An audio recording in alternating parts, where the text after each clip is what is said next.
Si usted nos sintoniza, bienvenido y le invitamos para que con su presencia enriquezca nuestros cultos. Tomen asiento.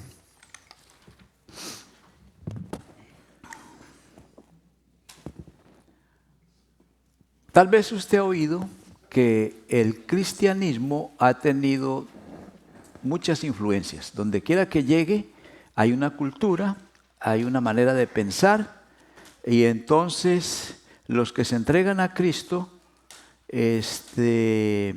encuentran algo nuevo, pero la cultura donde viven influye mucho en cómo ellos como cristianos van a pensar y van a actuar. Así es. Y por eso nuestro reto constante es parecernos cada vez más a Cristo y pensar cada vez más bíblicamente. O sea que tenemos dos referencias, una personal que es Cristo y otra escrita que es la palabra de Dios. Pero las dos más grandes influencias del cristianismo han sido el judaísmo y la filosofía griega. De la filosofía griega, el cristianismo recibió el razonamiento, la lógica, la retórica. Y del judaísmo, pues recibimos el Antiguo Testamento, y el Nuevo fue escrito por judíos, o sea que el Nuevo también es mentalidad judía. Pero del judaísmo recibimos la revelación de Dios, la verdad. Entonces mire cómo esto funciona. Del judaísmo recibimos la revelación de Dios, y lo que Dios revela es verdad, no es mentira, es verdad. Y de los griegos recibimos la filosofía, pensar, razonar con lógica. Entonces el judaísmo no eran filósofos, porque si Dios me reveló la verdad, yo no tengo que ponerme a pensar y a buscar, ya tengo la verdad. Lo que tengo que ver es cómo aplico esa verdad a mi vida, cómo me ajusto a esa verdad. Pero de los griegos entonces se recibe la filosofía que se basa en por qué esto, por qué aquello, y por qué, y por qué, y por qué. Y entonces cuando uno comienza con el por qué, y por qué, y por qué, comienza a tener sus propias ideas. Y al final termina pensando que tiene razón. Y el intelecto de uno llega a ser la máxima autoridad por encima de la autoridad de Dios, que ya reveló la verdad. ¿Ven el conflicto? Entonces, esto de la filosofía griega que nos han enseñado que los griegos y que qué maravilla, en realidad nos puede perjudicar en alguna manera si nosotros nos ponemos a filosofar mucho. No es que no debamos usar el razonamiento, Dios nos lo dio y debemos usarlo, pero la verdad que Dios reveló es la verdad, y eso no tiene discusión. Por eso me gusta a mí mucho en el libro de Génesis estudiar la fe de los patriarcas, de Abraham, de Isaac y de Jacob, porque esta gente vivió hace como 4000 años, cuando los griegos ni existían. O sea que ellos no tuvieron esa influencia griega. Ellos fueron los primeros, los pioneros. Abraham fue el primero que Dios llamó para formar un pueblo. Entonces la fe de ellos era una fe sencilla, ¿no? Sencilla. Y bueno, estamos en el capítulo 26 de Génesis, y la semana pasada vimos cómo la fe de Isaac fue probada. Ahora, siguiendo con esa misma idea, vamos a ver cómo la fe le ayudó a Isaac a vivir, a ser un triunfador por medio de una fe sencilla.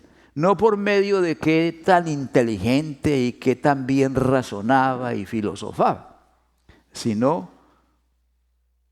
confiando en el Señor. Una fe limpia, pura, sencilla.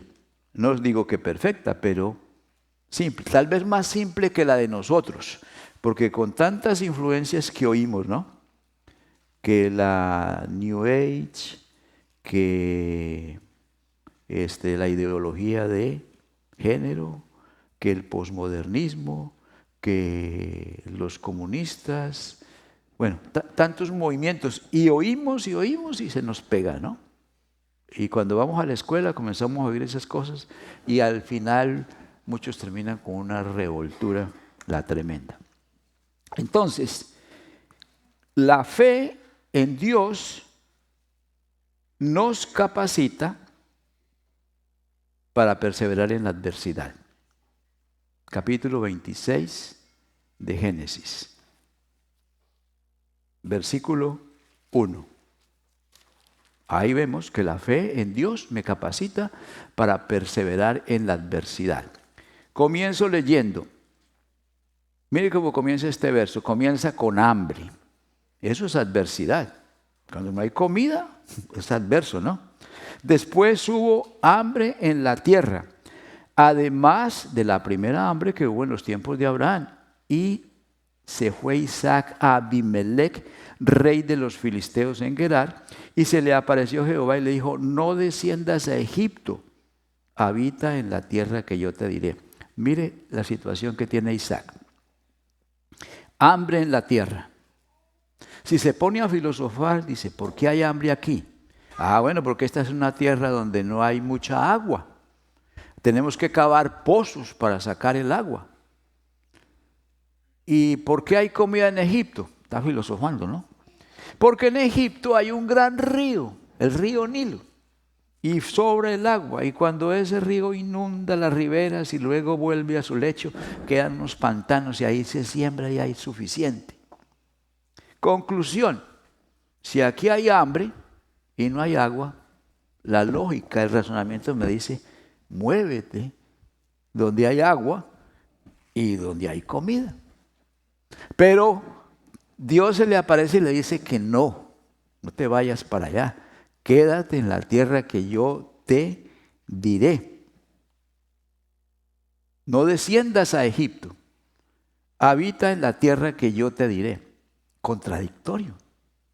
¿Usted qué va a hacer? ¿Le va a seguir a su razonamiento o va a hacer lo que Dios le dice?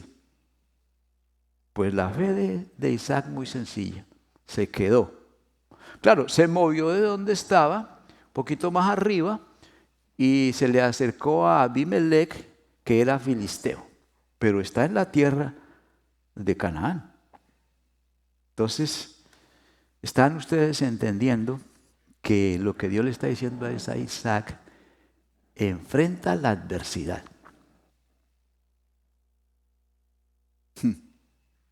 Nada lógico. No, la lógica me diría a mí: vete para Egipto, ¿no? Allá hay comida. Y si tengo hijos, pues con mayor razón. Y Isaac tenía un montón de gente porque tenía ovejas, tenía vacas, tenía muchos sirvientes. Vamos a decir que tenía como 1000 personas a su cargo, más su esposa y sus 2 hijos. ¿Qué hago?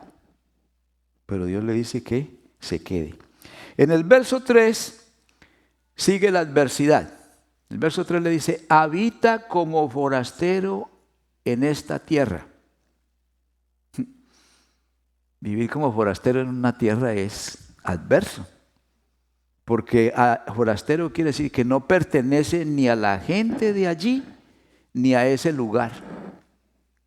No conoce el lugar, no conoce la gente, y es comenzar de cero. Se movió ahí donde los filisteos. Abraham había tenido contacto con los filisteos antes, pero él se mueve ahí a Gerar, que está pegado a la tierra de los filisteos, y Dios le dice que va a vivir ahí como extranjero. Pero Dios va a hacer una cosa: yo estaré contigo y te bendeciré. Esa es la verdad que Dios le dio a Isaac para que viviera. Pero la lógica, el razonamiento, le diría: Egipto, allá hay comida, ¿no? Y hay agua, mucha agua. Por lo menos me puedo bañar, ¿no? Bueno, entonces Isaac se queda allí como extranjero. Extranjero quiere decir, en tierra extraña, el extranjero como que nada contra la corriente. Aquí tenemos a Isaac con hambre, no va a ir a Egipto y va a vivir como extranjero. Eso es nadar contra la corriente. Pero ir contra la corriente, ¿sabe qué pasa cuando uno va contra la corriente? Se vuelve más fuerte y se fortalece y queda listo para enfrentar adversidades más grandes todavía porque es más fuerte. Pero cuando uno navega con la corriente, pues se vuelve más débil, yo creo, ¿no? Simplemente ahí va. ¿Para dónde va Vicente? ¿Para dónde va Vicente? Para dónde va toda la gente, y eso no necesita mucho esfuerzo. Pero aquí tenemos a Isaac nadando contra la adversidad y volviéndose un hombre más fuerte. De hecho, más adelante los filisteos le dicen: usted se ha vuelto más fuerte que nosotros, y les da envidia de él. Pero vamos al verso 16 para seguir esta historia.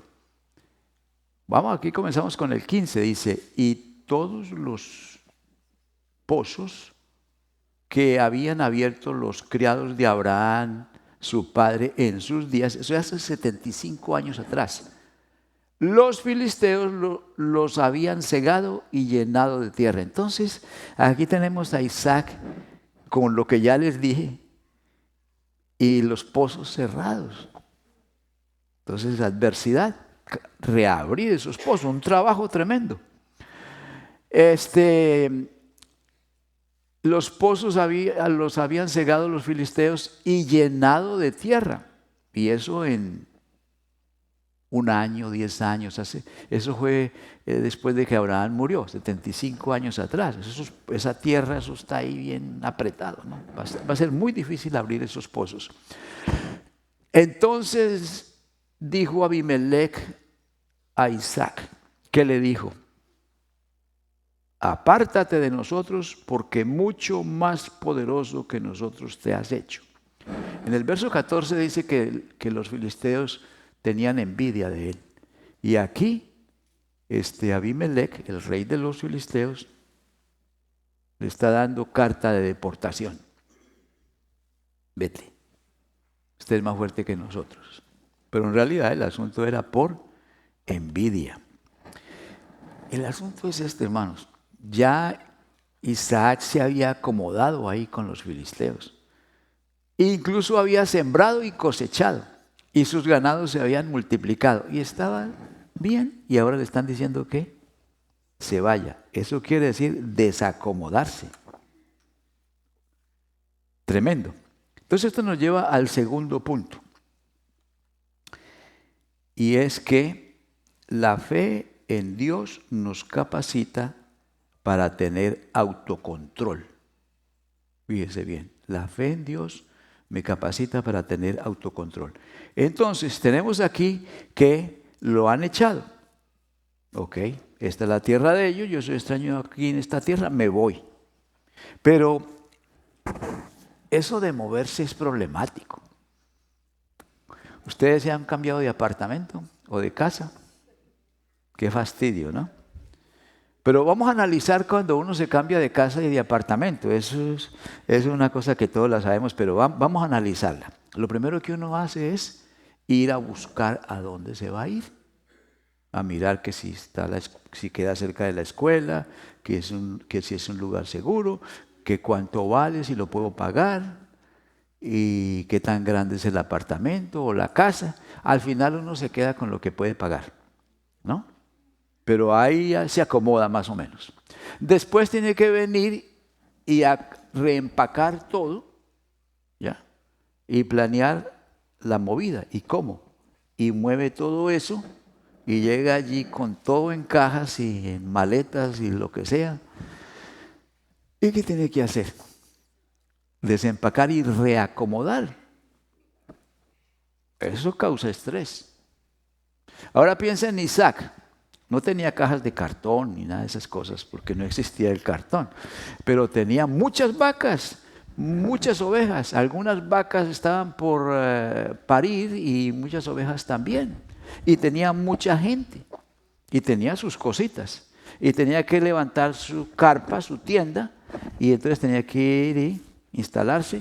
Pero ¿a dónde me voy con toda esta gente? Que haya agua, que por lo menos haya posibilidad de agua, que nos podamos acomodar, que sea más o menos seguro. Va, investiga y se mueve dentro de la misma región de Gerar, pero más lejos de los filisteos. Y va y se acomoda. Y entonces, dentro de todo ese estrés, pues lo primero que hay que hacer es reacomodarse.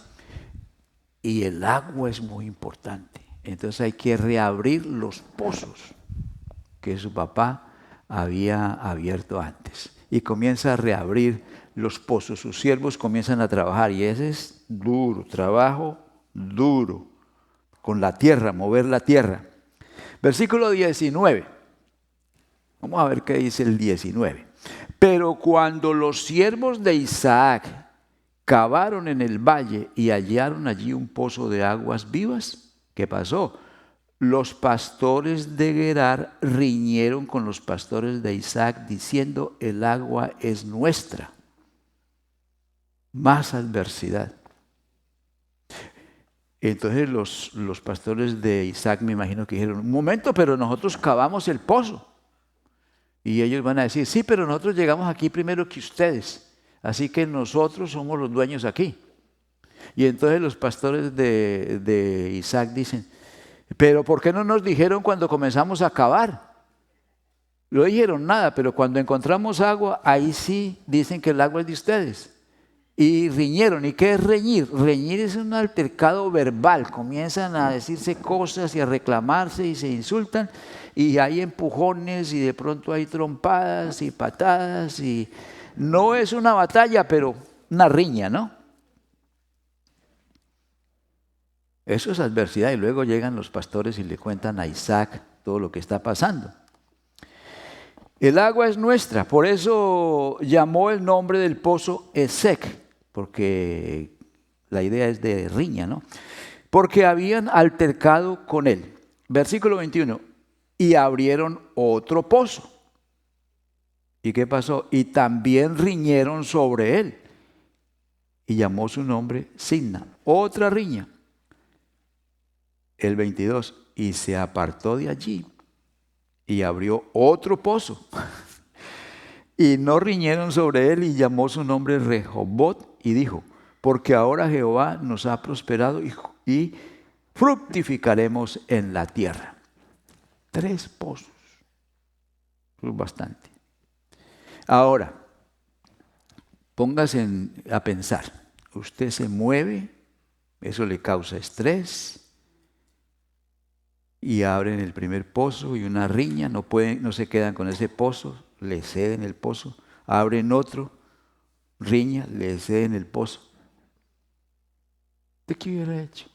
Y acuérdese que Isaac se había vuelto más fuerte que los filisteos, más poderoso. Cuando mi enemigo es menos poderoso que yo le doy duro, ¿cierto? Pero la fe en Dios nos capacita para autocontrolarse.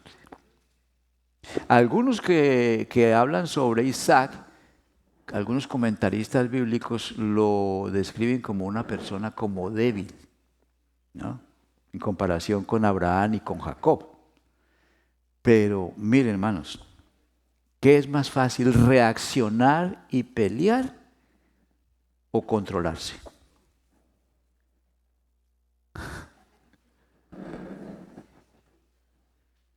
Cuando uno se da cuenta ya está peleando, ¿cierto? El mecanismo de defensa es automático, ¡pum!, se dispara. Cuando nos damos cuenta ya estamos en el lío. Isaac no. Isaac se controló. Y si no, hubiera habido ahí un lío tremendo. Dice el libro de Proverbios capítulo 16, verso 32, que no está en el PowerPoint, pero dice así: Mejor es el que tarda en airarse que el fuerte, y el que se enseñorea de su espíritu que el que toma una ciudad. Y yo creo que Isaac tenía capacidad para echar a todos sus pastores de ahí. ¿Van a molestar mucho? Bueno, afuera, porque era más poderoso que ellos. Pero ok, quédense con el agua. ¿Por qué? Porque Isaac le creyó a Dios. Dios le había dicho, estaré contigo y te bendeciré. Y cuando nuestra seguridad está en Dios, cuando nuestra confianza está en Dios, tranquilos.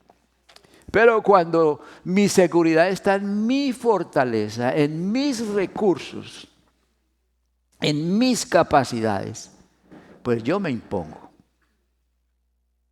Yo admiro a Isaac porque la fe de él era una fe sencilla, pero una fe muy práctica. En tercer lugar, tenemos que la fe en Dios nos capacita para reorganizar la vida. Repito, la fe en Dios me capacita para reorganizar mi vida. El verso 23. Y de allí subió a Beersheba. A ver, yo les hago una pequeña descripción aquí. Beersheba queda arriba, porque dice que subió, ¿no? ¿Verdad? Arriba. Y aquí está el valle de Gerar y los filisteos que tenían 5 ciudades, valle de Gerar. ¿Cuántas veces se ha movido Isaac? La primera se movió a donde están los filisteos, cuando vino el hambre. De ahí le dijeron, te has hecho más fuerte que nosotros, váyase. Se movió dentro de Gerar, pero más lejos. Viene el problema de los pozos y ahora se mueve de allí, sube, dice, subió a, así dice, subió, ¿no? Y de allí subió a Gerar, perdón, a Beersheba. Beersheba es una ciudad que queda al sur de Israel y hoy en día es una ciudad grande, ¿no? Queda como a 5 millas del lugar original donde estaba Isaac y donde vivió también por un tiempo Abraham. Entonces se movió a Gerar. Esa movida también era difícil porque era de para arriba. Entonces se ha movido 3 veces. ¿Ya? Y el día que llega, la noche que llega, la primera noche, Dios se le aparece. Versículo 24. Y se le apareció Jehová aquella noche y le dijo, yo soy el Dios de Abraham, tu padre, no temas, porque yo estoy contigo y te bendeciré. Otra vez lo mismo. Y multiplicaré tu descendencia por amor a Abraham, mi siervo. Y entonces, ¿cómo responde Isaac? Verso 25. Y edificó allí un altar e invocó el nombre de Jehová y plantó allí su tienda. Entonces, llega, todo está en desorden, hay estrés por la movida, se le aparece Dios y antes de acomodar todo, construye un altar. Cuando uno va a reorganizar su vida, ¿sabe cómo lo hace? Algunas personas, voy a pagar mis deudas, voy a cancelar esta tarjeta, me voy a quedar con esta, me voy a divorciar, me voy a conseguir una más bonita. Y comienza a organizar por fuera, ¿no? Todo por fuera. Voy a cambiar de casa, la voy a vender para conseguir una más pequeña porque aquí estoy pagando mucha electricidad o que me quede más cerca del trabajo. Y todo lo está reorganizando afuera. Adentro sigue lo mismo. Sigue lo mismo. Y cuando ya ha hecho todos esos cambios, pues es la misma persona. Sigue haciendo lo mismo. Entonces, cuando vamos a reorganizar nuestra vida, ¿por dónde debemos comenzar? Y comenzar por adentro es edificar un altar a Cristo en nuestro corazón. Porque Isaac, esa noche, cuando todavía no había desempacado y que Dios se le aparece, comienza a reorganizar su vida. Y lo primero que hace es edificó allí un altar. Primer altar que Isaac edifica. Isaac conocía los altares porque su papá construyó muchos altares. Donde quiera que se movía, una de las primeras cosas que hacía era edificar un altar. Es más, Isaac estuvo amarrado a un altar. Porque una vez Dios le dijo a Abraham, sacrifícame a tu hijo, al que amas. Y ese hijo era Isaac. Así que un día, Isaac, cuando era un jovencito, casi un niño, estuvo amarrado a un altar. Y vio cuando el cuchillo de su papá se levantó. Y luego fue soltado de allí. Y vio cuando el papá agarró el carnero, que estaba ahí trabado entre unas ramas, y vio ese sacrificio. O sea que ahora Isaac sabía de altares. Pero este es el primero que él por sí mismo edifica. Edificó altar a Jehová e invocó el nombre de Jehová y luego plantó la tienda y reorganizó todo afuera. Entonces la fe en Dios nos capacita para reorganizar nuestra vida de adentro para afuera. Primero, construyendo un altar. Primero con fe, porque Dios le dice, te bendeciré y estaré contigo. Entonces confía en esa promesa y edifica el altar. La enseñanza para nosotros, comenzar poniendo orden en nuestro mundo interior, no en nuestro mundo exterior. Y es que a veces cuando estamos organizando la vida afuera, hasta queremos organizar la vida de otros. Pero hermano, la pieza del rompecabezas es el altar a Cristo. Y si esa pieza está en su lugar, bien colocada, podemos ir colocando las demás piezas del rompecabezas. Así debe ser. No hay otra forma, sino esa. O si alguien conoce algo mejor, pues que le vaya bien. Pero eso es lo que el mensaje de la Biblia es: poner a Cristo en el lugar que le corresponde. Como dice Jesús, ya lo dijo de otra manera. No habló de altar, pero dijo, buscad primeramente el reino de Dios y su justicia, y lo demás viene por añadidura. Si nos ponemos a filosofar y a mirar para afuera, y por qué esto y por qué aquello, terminamos con otra lógica. Pero es que esto a veces parece contradictorio. Las leyes espirituales son como contradictorias, contradicen la lógica. Pero vamos a dejar un poco la filosofía y la influencia griega y razonar tanto y confiemos más en lo que el Señor dice. Lo que Él dice es verdad y debemos ajustar nuestras vidas a esas verdades. ¿Qué pasó después que Isaac edificó ese altar y puso orden en su mundo interior? ¿Sabe qué pasó? Vamos a mirar el versículo 26. Versículo 26 dice, y Abimelech, que era el rey de los filisteos, vino de Gerar y a Usad, amigo suyo, y Ficol, capitán del ejército, y le dijo a Isaac, ¿por qué venís a mí? Pues a mí me habéis aborrecido y me echasteis de entre vosotros. ¿Por qué se aparecen ahora? ¿Qué quieren? Ustedes me echaron, yo me fui. Y después ya me vine para acá. Ya estoy en otra área que no es la de ustedes. ¿Qué quieren? Entonces versículo 28 dice, y ellos respondieron, hemos visto que Jehová está contigo. Y nos pusimos a pensar, ¿no? Y dijimos, haya ahora juramento entre nosotros, entre tú y nosotros, y haremos pacto contigo. Lo que pasa es que Abimelech al principio obró por envidia, ¿no? Se ha hecho más fuerte que nosotros, que se vaya. Pero después se puso a pensar más calmadamente y dice, en realidad a nosotros nos conviene ser amigos de Isaac, porque si él se hizo más fuerte que nosotros, es mejor que estemos aliados con él, no vaya a ser que él se alía con otro clan y de pronto hay algún conflicto por ahí y resultamos perdiendo. Los gobernantes de los pueblos siempre hacen eso. Lo hacían antiguamente los reyes de las ciudades o los líderes de los clanes. Un clan es un grupo de gente donde la gente se conocen y son como familias, saben quién es primo de quién y tío de quién y todo eso.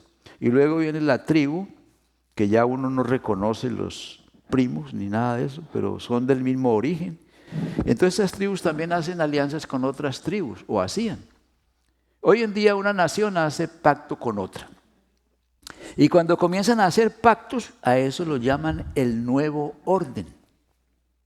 Y en estos días el mundo está creando un nuevo orden, porque había un orden que era un desorden, y ahora están creando un nuevo desorden, digo yo.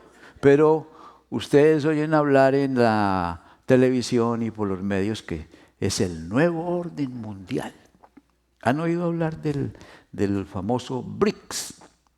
BRICS quiere decir, a ver si me acuerdo, BRICS quiere decir Brasil, por la R Rusia, por la I India, por la C China y la S quiere decir Sudáfrica. 5 países que hace unos años se juntaron a ver cómo nos asociamos y hacemos como un pacto entre nosotros y a ver si podemos tener una moneda que compita con el dólar. Bueno, en este momento hay como 60 países orbitando en el BRICS. Entonces se está formando un nuevo orden, ¿no? Ese grupo y el grupo donde estamos nosotros, ¿no? Nuevo orden mundial. Pacto allá, pacto acá. Y Isaac aceptó hacer un pacto con Abimelech. Pasaron la noche ahí, cenaron, al otro día les dio desayuno y juraron y se fueron. Pero lo más importante es que Isaac, antes que pacto con Abimelech, tenía pacto con Dios. ¿Ya? Pacto con Dios. Y las naciones se alejan cada vez más y más de Dios. ¿Ya? Entonces, primero es pacto con Dios y pues que Dios bendiga América y que haya mucha gente aquí en este país que tengan pacto con Dios.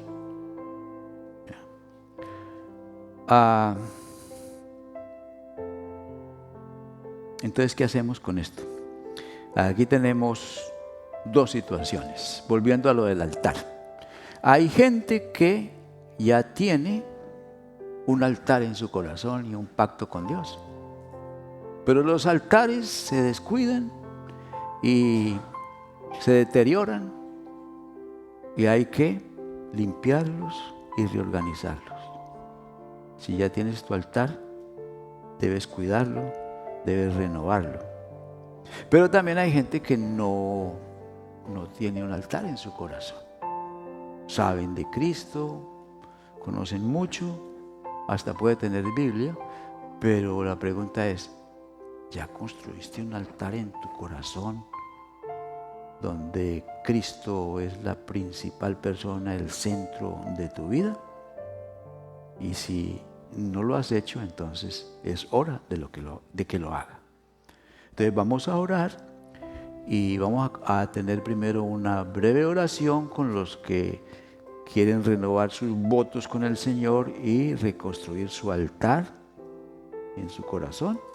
Y después vamos a ayudar a los que quieren comenzar a construir su altar. Pónganse de pies.